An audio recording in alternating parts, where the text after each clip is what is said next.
আসসালামু আলাইকুম। দুপুরের শীর্ষ নিউজে স্বাগত জানাচ্ছি শাহনাজ পারভীন।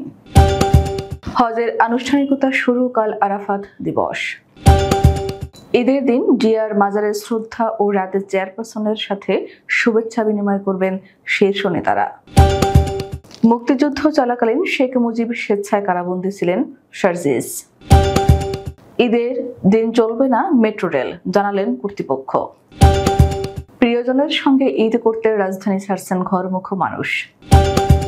বিএসএফ জওয়ানকে কলাগাছে বাঁধল জনতা। শহীদ মিনারে পশুর হাট, বেদিতে পান সিগারেটের দোকান। 4 মাসে ঢাকায় নিহত 95, সাঁড়াশি অভিযানেও বন্ধ হয়নি খুন ছিনতাই। কালাবাবু নিয়ে তোলপাড় কোরবানির বাজার। কোরবানির গরু কিনতে গিয়ে নিখোঁজ চাটখিলের যুবক। এবার পেনাল্টি নিয়ে যে নিয়ম করলো আইএফএবি। কোরআন পোড়ানো ব্যক্তিকে 240 পাউন্ড জরিমানা করল লন্ডনের আদালত। নিজের বিপুল সম্পদ কোথায় দান করবেন জানালেন বিল গেটস। শুনছিলেন শিরোনাম, এবার বিস্তারিত। আজ থেকে শুরু হয়েছে পবিত্র হজের আনুষ্ঠানিকতা। মঙ্গলবার সৌদি আরবের সুপ্রিম কোর্ট এক বিবৃতিতে এ ঘোষণা দিয়েছে। এর আগে সোমবার সংবাদ সম্মেলনে সৌদি আরবের হজ বিষয়ক মন্ত্রী তাওফিক আল রাবিয়া বলেছেন, এবার বিশ্বের বিভিন্ন দেশ থেকে কমপক্ষে 10 লাখ হজযাত্রী সৌদি আরবে পৌঁছেছেন। তাদের সঙ্গে যুক্ত হয়েছেন সৌদি আরবের স্থানীয় হজযাত্রীরা। পবিত্র মক্কায় আনুষ্ঠানিকতা শেষে ইহরাম বাঁধা অবস্থায় হজযাত্রীরা আজ সমবেত হচ্ছেন তাঁবুর শহর মিনায়। সেখানে সারাদিন ও রাত অতিবাহিত করবেন তাঁবুতে, ইবাদত বন্দেগী করবেন। এরপর আগামীকাল বৃহস্পতিবার ভোর থেকে পবিত্র আরাফাতের ময়দানের উদ্দেশ্যে যাত্রা করবেন। এ সময় তাদের কণ্ঠে একই সাথে উচ্চারিত হবে লাব্বাইক আল্লাহুম্মা লাব্বাইক, লাব্বাইকা লা শারিকা লাক লাব্বাইক, ইন্নাল হামদা ওয়ান্নি মা তালাকা ওয়াল মুলুক লা শারিকা লাক। অর্থাৎ, আমি হাজির, হে আল্লাহ, আমি হাজির, তোমার কোনো শরিকি নেই, সব প্রশংসা ও নিয়ামত শুধু তোমারই, সব সাম্রাজ্যও তোমার। দুটুকরো কাপড়ে ইহরাম বাঁধা অবস্থায় তাদের স্রোত ছুটে যাবে পবিত্র আরাফাতের ময়দানে। পবিত্র ঈদুল আজহার দিন বেলা 11:30 থেকে বিএনপির প্রতিষ্ঠাতা শহীদ রাষ্ট্রপতি জিয়াউর রহমান বীর উত্তমের মাজারে শ্রদ্ধা নিবেদন করবেন দলটির মহাসচিব সহ স্থায়ী কমিটির সদস্য ও সিনিয়র নেতারা। এছাড়া রাতে দলটির চেয়ারপারসন বেগম খালেদা জিয়ার সাথে মহাসচিব সহ স্থায়ী কমিটির সদস্যরা গুলশান বাসভবন ফিরোজায় ঈদের শুভেচ্ছা বিনিময় করবেন বলে জানা গেছে। বুধবার গণমাধ্যমকে এ তথ্য জানিয়েছেন বিএনপির মিডিয়া সেলের সদস্য সাইরুল কবির খান। সাইরুল কবির খান জানান, বিএনপি চেয়ারপারসন দেশনেত্রী বেগম খালেদা জিয়া গুলশান বাসভবনে ঈদ করবেন এবং বিএনপির ভারপ্রাপ্ত চেয়ারম্যান তারেক রহমান লন্ডনের সহনীয় একটি মসজিদে ঈদের নামাজ আদায় করবেন। মুক্তিযুদ্ধের শুরুতে পাকিস্তান সেনাবাহিনীর কাছে ইচ্ছাকৃতভাবে বন্দী হয়ে বিজয়ের পর পর্যন্ত শেখ মুজিবুর রহমান পাকিস্তানের জেলে বন্দী ছিলেন। মুক্তিযুদ্ধের পূর্বে তার গুরুত্বপূর্ণ অবদান থাকলেও মুক্তিযুদ্ধ চলাকালীন তিনি সরাসরি মাঠে ছিলেন না। জাতীয় নাগরিক পার্টি এনসিপির উত্তরাঞ্চলের মুখ্য সংগঠক সার্জিস আলম বুধবার সকাল 10টায় নিজের ভেরিফাইড ফেসবুকের এক পোস্টে একথা বলেন। পোস্টে সার্জিস আলম লিখেন, মুক্তিযুদ্ধের শুরুতে ইচ্ছাকৃতভাবে পাকিস্তান সেনাবাহিনীর কাছে বন্দী হয়ে বিজয়ের পর পর্যন্ত শেখ মুজিবুর রহমান পাকিস্তানের জেলে বন্দী ছিলেন। মুক্তিযুদ্ধের পূর্বে তার গুরুত্বপূর্ণ অবদান থাকলেও মুক্তিযুদ্ধ চলাকালীন তিনি সরাসরি মাঠে ছিলেন না। তিনি আরো লিখেন, তাজউদ্দিন আহমদ মাঠে থেকে মুক্তিযুদ্ধের নেতৃত্ব দিয়েছেন। তার মুক্তিযোদ্ধার স্বীকৃতি বাতিল হয় কিভাবে? পবিত্র ঈদুল আজহার ছুটি শুরু হচ্ছে বৃহস্পতিবার থেকে। ঈদ উপলক্ষে ছুটিতে মেট্রো রেল চলাচলের নতুন নির্দেশনা দিয়েছে মেট্রো কর্তৃপক্ষ। নির্দেশনা অনুযায়ী ঈদের দিন ছাড়া প্রতিদিনই চলাচল করবে মেট্রো রেল। পবিত্র ঈদুল আজহার ছুটি শুরু হচ্ছে বৃহস্পতিবার থেকে। ঈদ উপলক্ষে ছুটিতে মেট্রো রেল চলাচলের নতুন নির্দেশনা দিয়েছে মেট্রো কর্তৃপক্ষ। নির্দেশনা অনুযায়ী ঈদের দিন ছাড়া প্রতিদিনই চলাচল করবে মেট্রো রেল। 3 জুন মঙ্গলবার Dhaka mass transit company limited পরিচালক AKM খায়রুল আলম স্বাক্ষরিত এক অফিস আদেশে জানানো হয়েছে এ তথ্য। DMTCL জানিয়েছে, শনিবার ঈদুল আজহা উপলক্ষে মেট্রো রেল চলাচল বন্ধ থাকবে। তবে ঈদের পরদিন অর্থাৎ রোববার সকাল 8টা থেকে 30 মিনিট পর পর চলবে মেট্রো রেল। এছাড়া আগামী 9 জুন থেকে সরকারি ছুটির দিনের সময়সূচি অনুযায়ী চলাচল করবে মেট্রো রেল। রাজধানীর কমলাপুর রেল স্টেশন থেকে যথাযথ সময়ে গন্তব্যের উদ্দেশ্যে রওনা দিয়েছে প্রায় সব ট্রেনই। বুধবার। ফলে সকাল থেকে কমলাপুর রেল স্টেশন থেকে স্বস্তি নিয়েই বাড়ি যাচ্ছেন যাত্রীরা। অন্যান্য বছর উত্তরবঙ্গগামী ট্রেনগুলোর শিডিউল বিপর্যয় থাকলেও এবার এখনো পাওয়া যায়নি তেমন অভিযোগ। যাত্রীরা জানান, যমুনা রেল সেতু চালু হওয়ার ফলে অন্যান্য বারের তুলনায় স্বস্তিদায়ক এবারের ঈদ যাত্রা। সকালের দিকে যাত্রী চাপ তুলনামূলক কম হলেও বিকেল থেকে ভিড় বাড়বে বলে ধারণা করা হচ্ছে বলেও সংশ্লিষ্টরা। এদিকে ঈদের আনন্দ ভাগ করে নিতে প্রিয়জনের টানে সড়কপথে রাজধানী ছাড়তে শুরু করেছেন নগরবাসী। সকাল থেকেই রাজধানীর বিভিন্ন বাস টার্মিনালে দেখা মেলে ঈদ যাত্রায় বের হওয়া মানুষের। তবে আশানুরূপ যাত্রীর চাপ এখনো পড়েনি। তবে অফিস ছুটি হওয়ার পর অর্থাৎ দুপুরের পর থেকে বাড়তে পারে ভিড়। অনেকে এসেছেন নির্ধারিত সময়ের অনেক আগে, আবার কেউ কেউ অপেক্ষায় থাকলেও বাস ছাড়ছে না সময় মতো। বাংলাদেশে অবৈধ অনুপ্রবেশের দায়ে চাঁপাইনবাবগঞ্জ সীমান্তে বিএসএফের এক সদস্যকে আটক করে কলাগাছের সঙ্গে বেঁধে রেখেছেন স্থানীয় জনতা। বুধবার সকাল 7টায় এই ঘটনা ঘটে। বিষয়টি নিশ্চিত করেছেন 53 বিজিবির অধিনায়ক লেফটেন্যান্ট কর্নেল ফাহাদ মাহমুদ রিঙ্কু। স্থানীয়রা জানান, 53 ব্যাটালিয়নের আওতাধীন জহুরপুর বিওপির অর্থাৎ নারায়ণপুর ইউনিয়নের সাতরাশিয়া গ্রামে এক বিএসএফ সদস্যকে এলাকাবাসী আটক করে।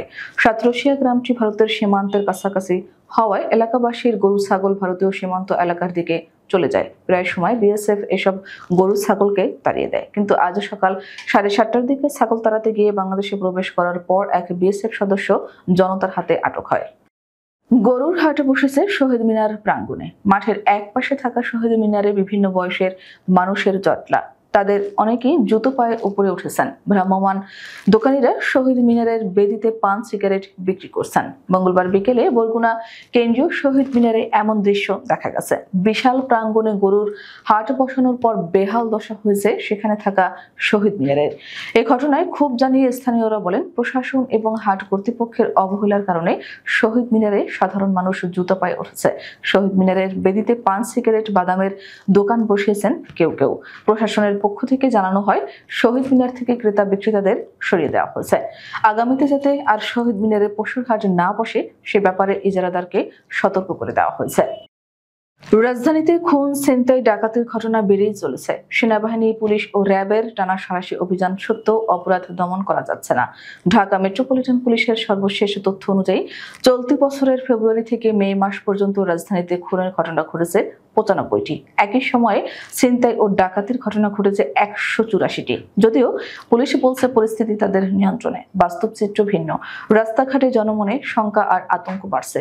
বিশেষজ্ঞরা বলছেন, আইনশৃঙ্খলা বাহিনীর প্রচেষ্টা থাকলেও তা এখনো দৃশ্যমান ও কার্যকর নয়। 18 মে মগবাজার এক যুবককে কুপিয়ে সর্বস্ব লুটে নেয় একদল দুর্বৃত্ত। একই কায়দায় 24 মে পল্লবী মেট্রো স্টেশনের নিচে ঘটে ছিনতাইয়ের ঘটনা। পল্লবী ও দক্ষিণখানে মাত্র একদিনের ব্যবধানে 4টি খুনের ঘটনা ঘটে।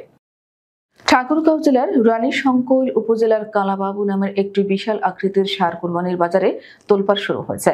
কালো রং ও শান্ত স্বভাবের জন্য ষাঁড়টির নাম রাখা হয়েছে কালাবাবু। মালিকের ধারণা, এর ওজন প্রায় 25 মণ। গরুটির মালিক নেকমর্দ বাজারের হোটেল ব্যবসায়ী মনোয়ার হোসেন। তিনি জানান, এক ব্যক্তির কাছ থেকে ফ্রিজিয়ান জাতের এক কালো ষাঁড় বাছুরটি কিনে লালন পালন শুরু করেন। বর্তমানে প্রতিদিন গরুটির খাদ্য বাবদ ব্যয় হয় প্রায় 800 টাকা। খাদ্য তালিকায় রয়েছে কাঁচা ঘাস, ভুসি, চালের কুড়া, ভুট্টা, অ্যাঙ্কর ও খই। গরমের কারণে দিনে 2 থেকে 3 বার গোসল করাতে হয় এবং আরামের জন্য ফ্যান ও মশা তাড়াতে প্রতিদিন 4টি কয়েল ব্যবহার করতে হয়। রানীশংকৈল উপজেলা প্রাণী সম্পদ কর্মকর্তা রূপম চন্দ্র মহন্ত বলেন, আমাদের জানা মতে মনোয়ার হোসেনের কালাবাবু বর্তমানে উপজেলার সবচেয়ে বড় গরু। এটি কোরবানির হাটে অন্যতম আকর্ষণ হয়ে উঠবে বলে আমরা আশা করছি। কোরবানির গরু কিনতে বাড়ি থেকে বের হয়ে নিখোঁজ রয়েছেন নোয়াখালীর চাটখিল উপজেলার 10 ঘুরিয়া এলাকার বাসিন্দা মোহাম্মদ ইব্রাহিম। এ নিয়ে তার পরিবারে উৎকণ্ঠা বিরাজ করছে। জানা যায়, ইব্রাহিম মঙ্গলবার সকালে বাড়ি থেকে বের হয়ে স্থানীয় জননিবাসে করে চৌমোহনীর উদ্দেশ্যে রওনা দেন। তিনি গরু ক্রয়ের জন্য বিপুল পরিমাণ অর্থ সঙ্গে নিয়ে যান। সকাল 8টার দিকে তিনি চৌমোহনীতে পৌঁছান এবং সে সময় পরিবারের সঙ্গে সর্বশেষ কথা হয়।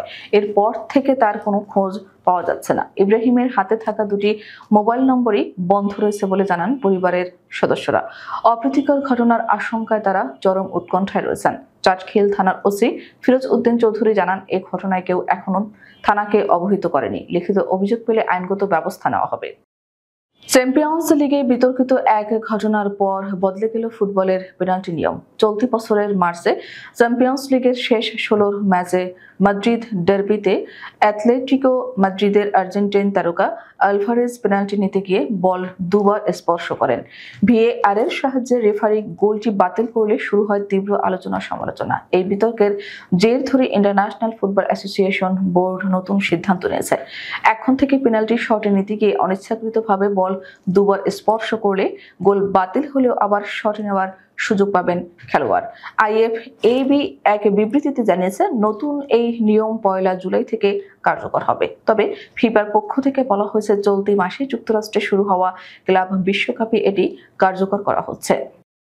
কুরআন পোড়ানোর দায়ে দোষী সাব্যস্ত করে এক ব্যক্তিকে ২৪০ পাউন্ড জরিমানা করেছে লন্ডনের একটি আদালত। তুরস্কে জন্মগ্রহণকারী ও কুর্দিশ আর্মেনিয়ান বংশোদ্ভূত ৫০ বছর বয়সী কোসকুন নামের ওই ব্যক্তি গেল ফেব্রুয়ারিতে মিডল্যান্ডস এলাকা থেকে লন্ডনের নাইটসব্রিজের র্যাটল্যান্ড গার্ডেন্সে এসে তুর্কি কনসুলেটের সামনে কুরআন পোড়ান ও চিৎকার করে ইসলাম ধর্ম নিয়ে বিদ্বেষমূলক কথা বলেন। তখন তার বিরুদ্ধে ধর্ম অবমাননার একটি অভিযোগ দায়ের করা হয়। তদন্ত শেষে আদালত তাকে এই জরিমানা প্রদান করেন। রায় বিচারক ম্যাক গার্ভা উল্লেখ করেন, এই কাজটি অত্যন্ত উস্কানিমূলক ও তিনি অন্তত আংশিকভাবে মুসলিমদের প্রতি ঘৃণা থেকে অনুপ্রাণিত হয়ে কাজটি করেছেন। এই ঘটনার জন্য একটি অপরাধমূলক সাজা সম্পূর্ণ যথাযথ। তিনি বলেন, আমি নিশ্চিত যে অভিযুক্তের আচরণ মুসলিমদের প্রতি ঘৃণা থেকে এসেছে ও তা জনমনে আতঙ্ক ও উৎকণ্ঠা তৈরি করেছে। নিজের ৯৯% সম্পদ দান করে দেওয়ার ঘোষণা আগে দিয়েছিলেন মাইক্রোসফটের প্রতিষ্ঠাতা বিশ্বের অন্যতম শীর্ষ ধনী বিল গেটস। এবার তিনি জানিয়েছেন, তার সম্পদের বেশিরভাগই আগামী ২০ বছরে আফ্রিকার স্বাস্থ্য ও শিক্ষা খাতের সেবার উন্নয়নে ব্যয় করা হবে। ৬৯ বছর বয়সী গেটস বলেন, স্বাস্থ্য ও শিক্ষার মাধ্যমে মানুষের সম্ভাবনাকে কাজে লাগিয়ে আফ্রিকার প্রতিটি দেশকে একটি সমৃদ্ধির পথে নিয়ে যেতে হবে। ইথিওপিয়ার রাজধানী আদিস আবাবায় এক ভাষণে তিনি এই ঘোষণা দেন। এ মহাদেশে স্বাস্থ্যসেবার উন্নয়নে কৃত্রিম বুদ্ধিমত্তা কিভাবে কাজে লাগানো যায় সে সম্পর্কে তরুণ উদ্ভাবকদের চিন্তা করার আহ্বান জানিয়েছেন তিনি। গত মাসে সম্পদের ৯৯% দান করার ঘোষণা দেওয়ার সময় তিনি জানিয়েছিলেন, তার আশা ২০৪৫ সালের মধ্যে এই সম্পদ $২০০ বিলিয়ন পৌঁছাবে এবং ওই সময় ফাউন্ডেশনের কার্যক্রম শেষ করার পরিকল্পনা রয়েছে তার। আমাদের পরবর্তী রাতের শীর্ষ সংবাদ দেখার আমন্ত্রণ জানিয়ে এখনকার মতো বিদায় নিচ্ছি। দর্শক, ভিডিওটি শেষ পর্যন্ত দেখার জন্য আপনাকে অসংখ্য ধন্যবাদ। নিত্য নতুন সংবাদ পেতে আমাদের ইউটিউব চ্যানেলটি সাবস্ক্রাইব করুন ও নিয়মিত নোটিফিকেশন পেতে বেল বাটনটি ক্লিক করুন এবং আমাদের ফেসবুক পেজটিতে লাইক করুন। এছাড়াও আমাদের ভিডিওতে লাইক দিয়ে শেয়ার করুন। আল্লাহ হাফেজ।